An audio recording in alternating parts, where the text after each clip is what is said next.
Banff National Park is not only the most popular national park in Canada, it is also one of the most popular national parks on Earth. It rivals popular U.S. parks like Yellowstone, Zion, or the Grand Canyon with its 4 to 5 million visitors each year. This might give many people, including myself, the idea that Banff is a similar tourist hellscape with hordes of people on the trails, flooding facilities, and a general trampling of the landscapes national parks are supposed to protect.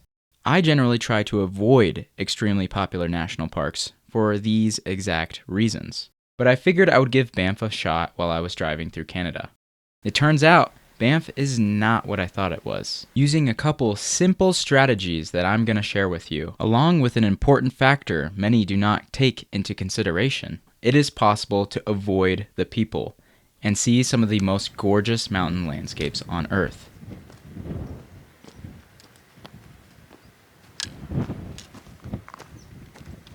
For our first hike, we employed the first important strategy for avoiding people in busy national parks: getting an early start. And I mean really early. I know this may sound like common sense, but it really does make an immense difference. This isn't just waking up early either. It's waking up early and being as efficient as possible at getting to the trail. If you really want to avoid people in busy parks, you have to make sacrifices of small comforts to get ahead of the crowd. Things like getting up before the sun rises, even if it's really cold, not cooking breakfast, and just having a protein bar on the trail instead. Or having your day pack ready to go the night before so you aren't searching for things in the morning. For this hike, Martha and I got up at 4 a.m. and drove 2.5 hours from our campsite near Mount Assiniboine to the trailhead, where we were the first ones to arrive, even though it was already 7 a.m. Let's see if getting an early start was worth it. Here's the hike. Martha and I are on the border of Banff and Jasper National Park. We're currently at the trailhead, getting ready here. We gotta go filter some water for the hike, and then we'll get started.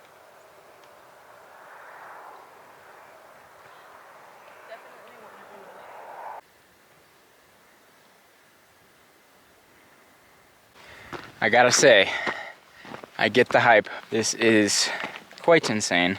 The best part about this hike so far is it got stunning right away because the tree line is so low. For this entire trip in Washington and Canada, we've been hiking, and every single hike, usually you gotta go through the trees for about 3 miles at the minimum to get to the good views up past the tree line up on the mountain ridges. But with this hike here, we started, there was about a half mile of trees. And then we're up past the tree line into kind of a tundra biome, and it's just stunning views in every direction. The other cool thing is, this mountain is literally made of fossils. Check out these rocks.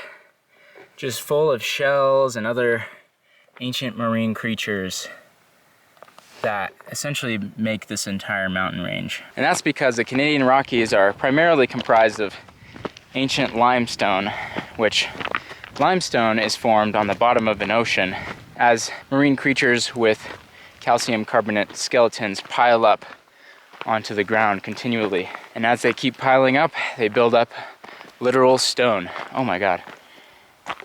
That's a crazy glacier over there. So the Columbia ice field is up over there, and we just have a massive glacier coming down.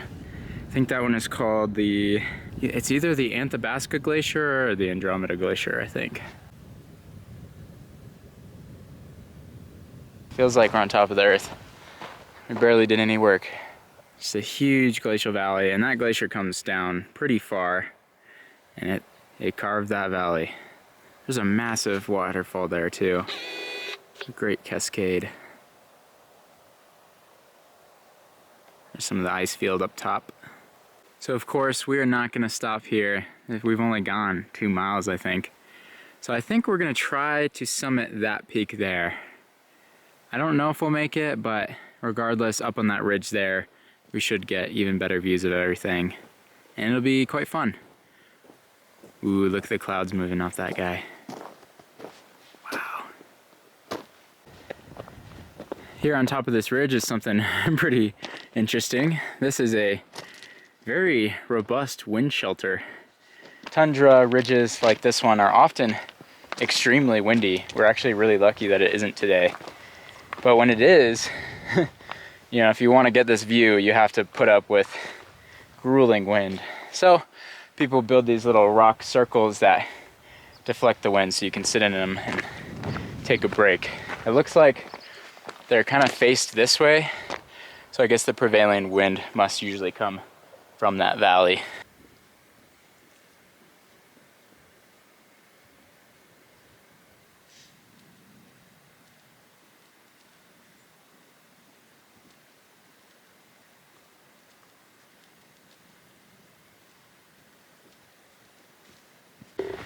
The funny thing about these tundra environments is they really are one of the harshest landscapes on Earth. I mean, it's usually extremely windy here, almost always cold. During the winter, you're just subjected to an extreme amount of snow and ice. But when the right conditions hit in the summer and fall, it is absolutely the best thing to hike in. There's no bushes to go through. There's no bugs up here, at least in this tundra. There are bugs in some sections of tundra, but here there isn't. You're also walking on this soft sod. There's nothing blocking your view. It's a beautiful green color. The colors are amazing. There's lots of pretty flowers everywhere. Just stunning. So yeah, tundra has to be the most volatile landscape to hike in. It can really, really suck, but it can also be the best experience of your life. Like this is right now. This is just unbelievable. I talked about this a little bit in my last video, but glaciers produce the most beautiful blue rivers I've ever seen because of all the sediment they send down, the glacial powder that they've grinded up, and that river down there is no exception. And in fact, we can just see the edge of a very, very blue lake. And that's why all the lakes out here are so famously blue. I know, it's awesome, right? Blue. Yeah. And we'll hopefully be seeing some of the bigger ones later today. And the thing about this valley is this glacier has probably receded a lot very recently. So we're looking at just raw earth that is now being exposed. And one of the tallest waterfalls I've ever seen is coming crashing down from that glacier to the bottom there. Wish I had a telephoto lens for that. It's crazy to me that there can just be a major highway through all of this. I mean, because I think that's the thing about these mountains is not only is there a pass that goes through them, but there's a road that runs along the entire spine of the Canadian Rockies. I mean, the road goes straight up through Banff and then all the way through Jasper. It's really, I don't know, a lucky thing for a lot of us to have, because most people don't have the resources to do a serious mountain expedition that it would normally take to get to a place like this. But thanks to that highway, it's all very accessible, which maybe some will see that as a bad thing, but there's still a lot of Jasper and Banff that are very, very hard to get to.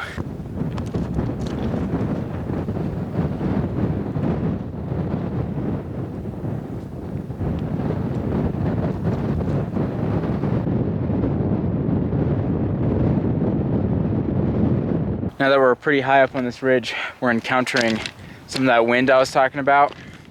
And man, it is cold. You can tell it's coming right off the ice out there.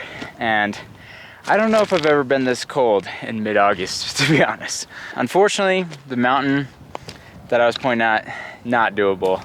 Super steep. I'll show you in a sec. I came down here to get out of the wind. So we're just gonna hike up to the little knob that's in front of it. And that means we'll get a great view of the tallest mountain right here, which is Athabasca. So let's get to the top of this peak. I think this can count for a summit. Not that guy, but this little thing right there. There's the wind. That's where it's coming from. A very icy wasteland. That is the peak we wanted to do, but as you can see, this face here is incredibly steep. So probably a no-go. It's really cool though. We got like some painted hill layers up there. Reminds me of the painted hills from Oregon, so that's why I say that. Some dark red and orange and gray. Okay, we made it to our little summit here. It is gorgeous. Not as high as we wanted to get, but that just means we'll have more time to do other stuff today. And there's a good sized glacier below it. Definitely not anywhere near the kind that are coming off the ice field, but that's still a good glacier. And then these painted layers here are just wonderful. And then back down this way, we have a wonderfully blue lake, turquoise really, and that great valley we were walking next to. You can kind of see the ridge. We came up, we are parked at that parking lot, came up to the ridge and just really followed it up. It was quite easy. Such a pleasant hike. And then over here, just so much ice on top of that. Funny thing actually is the water currently in our water bottles came from this glacier right over here. That runoff comes out of some culverts down there, and we filtered water out of that river down in the valley. Because we totally forgot to refill our bottles, so we got to the trailhead and we're like, oh, we have absolutely no water. So I ran down to that stream, and yeah, no, it's kind of so cool that we're looking at where our water came from. And it tastes really good, I will say. Glacier water tastes quite nice. Pretty yummy.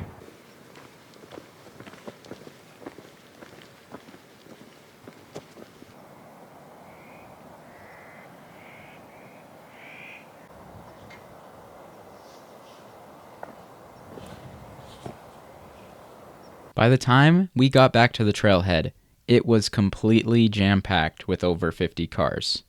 This means that we could have gotten almost any popular hike completely to ourselves as long as we got there before sunrise. The thing about getting up super early and not having breakfast is that by the time you're done with your hike, you can go take a nap or have a big lunch, while everyone else is just getting started.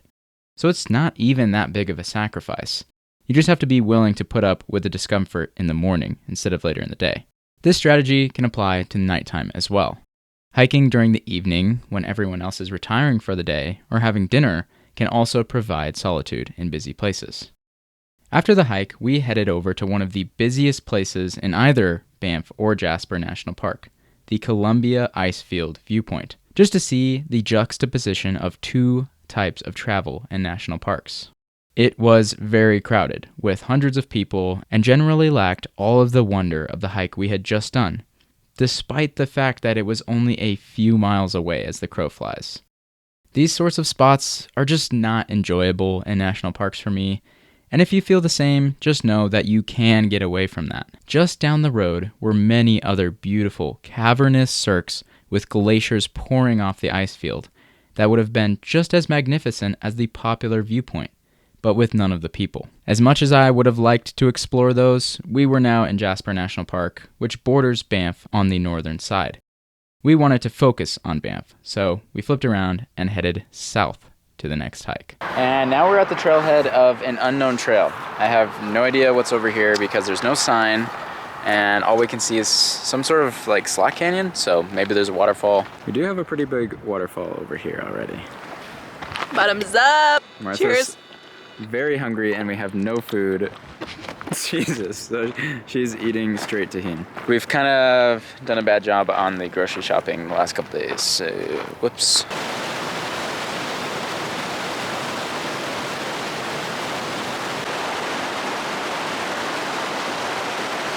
Yeah, so it looks like it's some sort of slot canyon with blue water. Let's see how cold it is.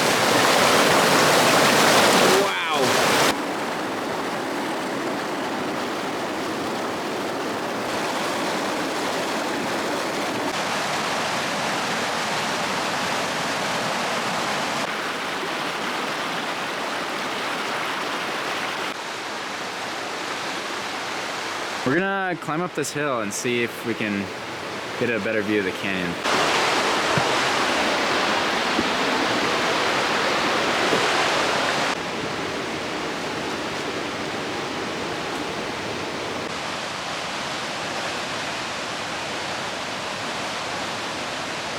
I think there might be a waterfall over here.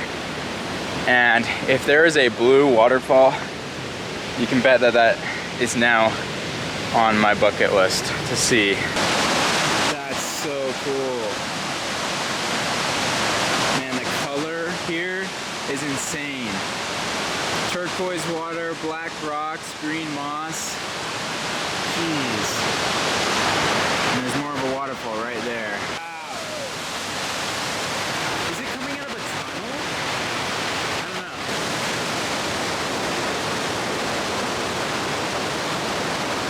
Holy smokes. Oh my god.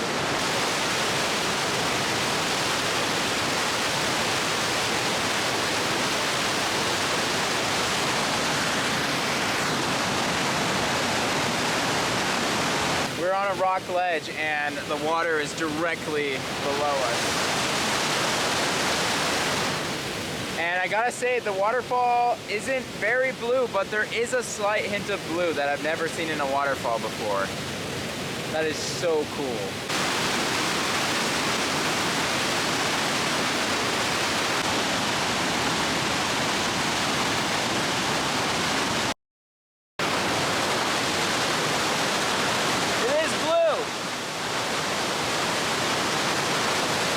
So loud.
Okay, we are now pretty deep into the slot canyon.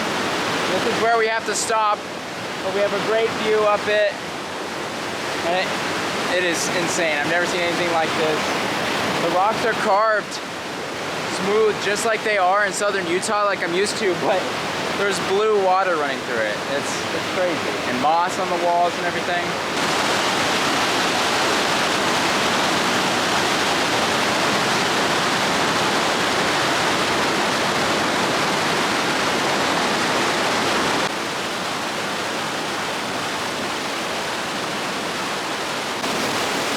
I crawled down a little bit closer for one final view.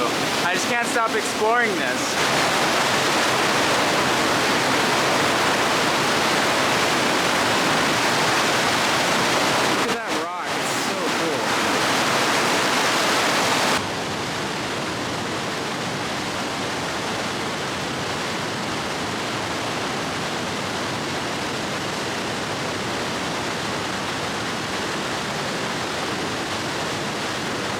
That was 100 times better than I thought it was going to be. I thought we were just going to be able to peek in to that canyon, and I did not think we would be able to walk up next to it and for there to be more waterfalls and for it to get even bluer and the rock to get more sculpted.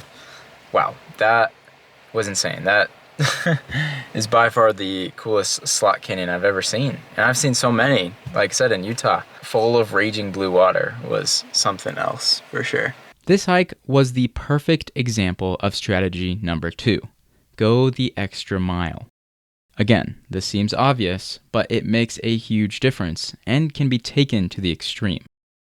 In this case, just putting in the effort to climb a small rock ledge and push through some bushes for about a quarter of a mile resulted in us having an incredible canyon all to ourselves, despite the fact that there were dozens of people just 5 minutes away. You can take this way farther, like committing to a backcountry trip in a national park, which will get you past all of the day hikers. If you committed to a multi-day backpacking trip in Banff National Park, odds are most of the landscapes you're going to have to yourself. This also works even better when you focus on areas that are not popular within the park. In this case, this little slot canyon is not one of the main features of Banff, and yet it was one of my favorite things that I saw there. Certainly miles better than Moraine Lake or Lake Louise, which the majority of visitors flock to. In reality, there are hundreds of lakes in Banff, just as beautiful as Lake Louise. You just have to go the extra mile to go and see them. And in my experience, that is always worth it. And this is not a dig on anyone who does enjoy those popular spots, or that is all that is accessible to them. I'm simply saying that's not what I enjoy, and both ways of traveling are perfectly fine. For the final hike, we again headed south and applied both strategies to get a view of one of Banff's famous blue lakes, but instead of going to a popular viewpoint close to the road, we chose to summit this mountain to see the lake from far above.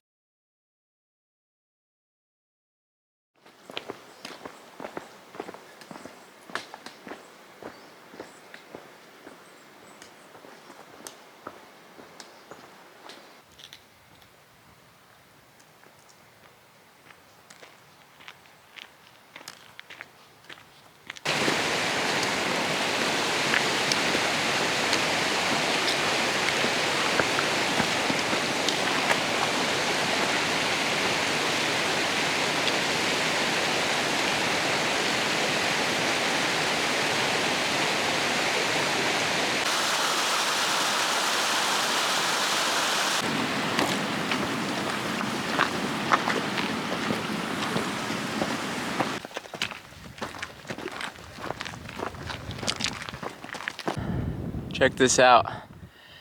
The Canadian Rockies are something else. We just had a snack down by that lake down there. Shout out to Canada for carrying Tim Tams in all of their grocery stores. I got hooked on those in Australia. We're starting to be able to see some of the high 11,000 foot peaks on the other side of us and the Great Valley that the highway comes up. We are headed that way, and we're just gonna hit this ridge and get on top of that peak. It's actually pretty cool. Some of those painted layers that we saw yesterday are on this mountain as well. It looks like quite the slog to get up there though, that's for sure.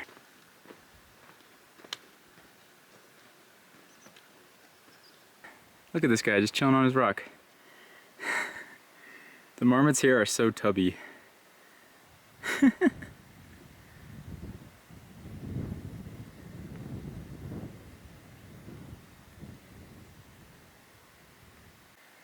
These colored layers are awesome. And then they transform into some really cool limestone down here. And then back into colored layers. So I said this a little bit yesterday, but I'm pretty sure what's going on here is those red and yellow layers are shales and mudstones that were laid down in a little bit of a different depositional environment than this limestone. Because limestone is formed usually in deep ocean environments where there's lots of marine creatures dying and building up a calcium carbonate rock. But when the shoreline is much closer and you get a shallower ocean, then you have a lot of sediments that are coming off the land and being deposited in a shallow ocean. And I think that's what's happening here.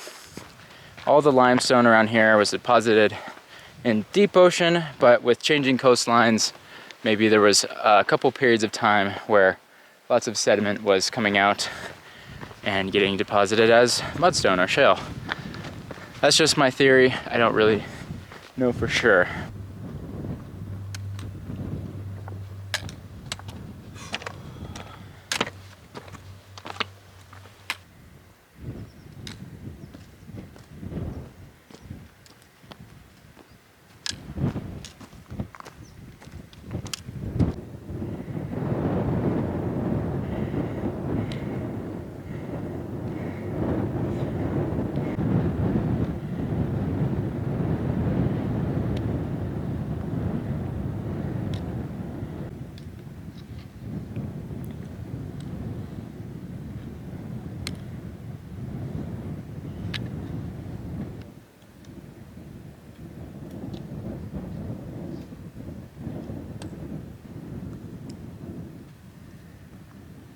Made it. And there's a glacier behind me. It's always cool.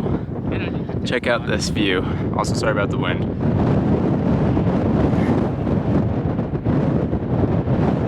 There is one of those blue lakes. Beautiful. Here's where we came from. Hiked up around this ridge here, and then up this valley and up this slope. There's Martha down there making the final ascent. Beautiful Canadian Rockies in every direction.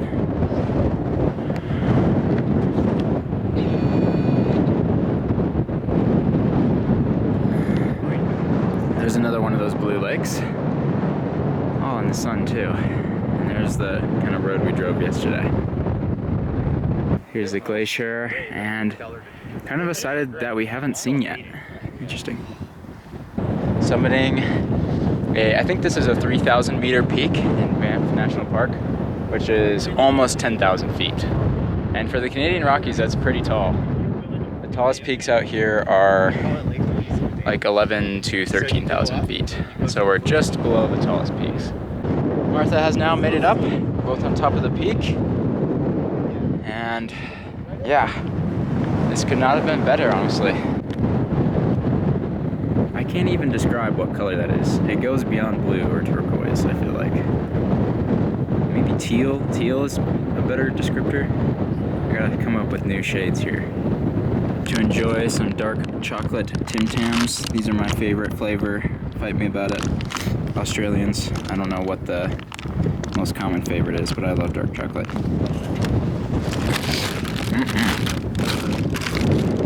Cheers. Oh yeah.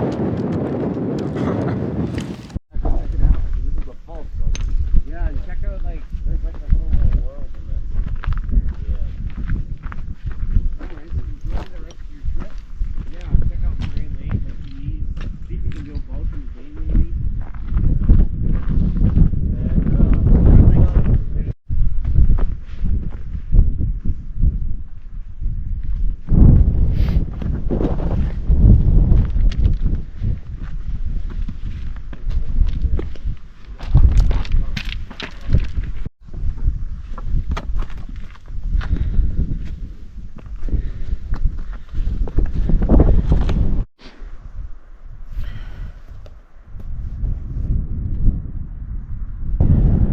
Made it to the true summit. Here's today's insane drop.